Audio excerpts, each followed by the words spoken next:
2026ರ ಶುಭಾಶಯಗಳನ್ನು ಕೂಡ ಸೆಲೆಬ್ರಿಟೀಸ್ ಕೋರಿದ್ದಾರೆ.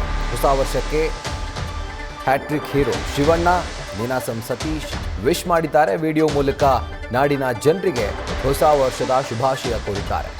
45 ಸಿನಿಮಾದ ಸಕ್ಸಸ್ನಲ್ಲಿ ಶಿವಣ್ಣ ಇದ್ದಾರೆ.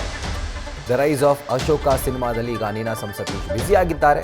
ಇದೆಲ್ಲದರ ನಡುವೆ ಅಭಿಮಾನಿಗಳಿಗೆ ಹಾಗೂ ನಾಡಿನ ಜನತೆಗೆ ಹೊಸ ವರ್ಷದ ಶುಭಾಶಯ ಕೋರಿದ್ದಾರೆ. ಹಾಯ್, ಅದು ನಮಸ್ಕಾರ.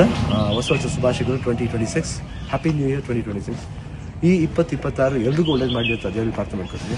2025ರಲ್ಲಿ ಡಿಸೆಂಬರ್ ಕೊನೆ ಕ್ರಿಸ್ಮಸ್ ದಿವಸ 45 ಸಿನಿಮಾನ ನೋಡಿ ತುಂಬ ಅಪ್ರಿಷಿಯೇಟ್ ಮಾಡಿದ್ರು. ತುಂಬ ಥ್ಯಾಂಕ್ಸ್. ಇದೇ ಥರ ಪ್ರೀತಿ ವಿಶ್ವಾಸ ಇರಲಿ ಕನ್ನಡ ಸಿನಿಮಾ ಮೇಲೆ, ಹಾಗೂ ಎಲ್ಲ ಸಿನಿಮಾಗಳ ಮೇಲೆ ಇರಲಿ ಅಂತ ಕೇಳ್ಕೊತೀನಿ. Once again happy new year. Love you all.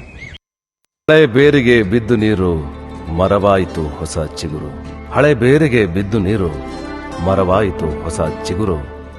ಬದುಕಿಗೊಂದು ಸ್ನಾನ, ಹೊಸ ವಿಜ್ಞಾನ, ಹೊಸ ಗೆಳೆಯ, ಹೊಸ ಬೆಳಕು ಜಂಗಮದೆಡೆಗೆ. ಹೊಸ ಬಣ್ಣ ಬಳಿಯುವ ಸಮಯ, ತುಕ್ಕು ಹಿಡಿದ ನಮ್ಮದೇ ವಿಚಾರಗಳಿಗೆ. Happy new year, happy new year. The rise of Ashoka ಇದೇ ಫೆಬ್ರವರಿಯಲ್ಲಿ. ನ್ಯೂಸ್ ಫಸ್ಟ್, ನಿರ್ಭೀತಿಯಿಂದ ನಿಮ್ಮ ಪರವಾಗಿ.